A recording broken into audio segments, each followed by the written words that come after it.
Halo semuanya, balik lagi sama kami kelompok 5 dari Sistem Informasi 2023B. Tentunya masih dengan Ais, Ale, dan Cece. So, let's go! Kalian tahu nggak sih apa itu value chains? Value chains adalah konsep yang menggambarkan serangkaian kegiatan atau proses bisnis yang dilakukan oleh perusahaan untuk menciptakan nilai bagi pelanggan.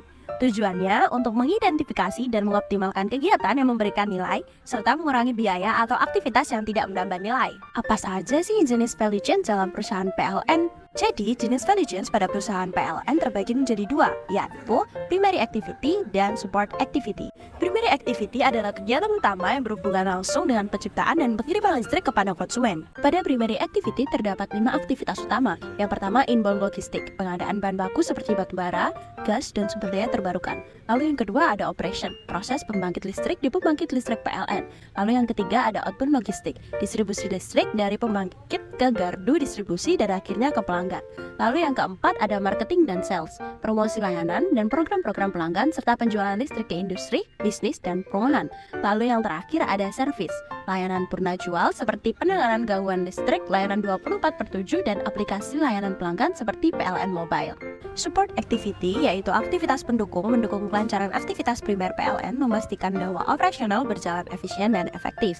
Support activities memiliki beberapa aktivitas pendukung. Yang pertama, procurement, yaitu pengadaan bahan baku seperti gas alam dan batu bara untuk pembangkit listrik serta teknologi seperti turbin dan sistem transmisi.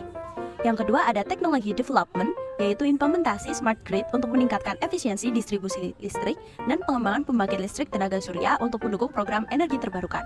Yang ketiga ada human resource management, yaitu program pelatihan bagi teknisi PLN untuk mengoperasikan teknologi baru seperti sistem jaringan listrik pintar, yaitu smart grid. Lalu yang terakhir ada firm infrastructure, sistem manajemen proyek besar seperti pengembangan infrastruktur, pembangkit dan distribusi listrik, serta tata kelola perusahaan yang transparan dan efisien. Inilah beberapa strategi pengelolaan value chains di perusahaan PLN. Yang pertama, efisiensi operasional, yaitu mengurangi biaya operasional melalui pemeliharaan jaringan listrik secara berkala. Yang kedua, diversifikasi energi, yaitu mengurangi ketergantungan pada satu sumber energi dengan menggunakan energi terbarukan. Yang ketiga, penggunaan teknologi, yaitu implementasi smart grid untuk pengelolaan distribusi listrik yang lebih efisien dan modern. Yang keempat, ada manajemen rantai pasok yang optimal, yaitu PLN memastikan bahan baku untuk pembangkit listrik tersedia secara efisien. Yang terakhir, inovasi layanan konsumen, penggunaan aplikasi seperti PLN Mobile untuk memudahkan pembayaran dan pelaporan gangguan listrik. Jadi, kesimpulan dari pembahasan kali ini yaitu dengan menerapkan value chains dan strategi pengelolaannya, PLN berupaya untuk menciptakan nilai yang lebih tinggi bagi pelanggan serta berkontribusi pada keberlanjutan energi di Indonesia. Masing-masing berkontribusi pada efisiensi operasional, pengurangan biaya, dan peningkatan kepuasan pelanggan.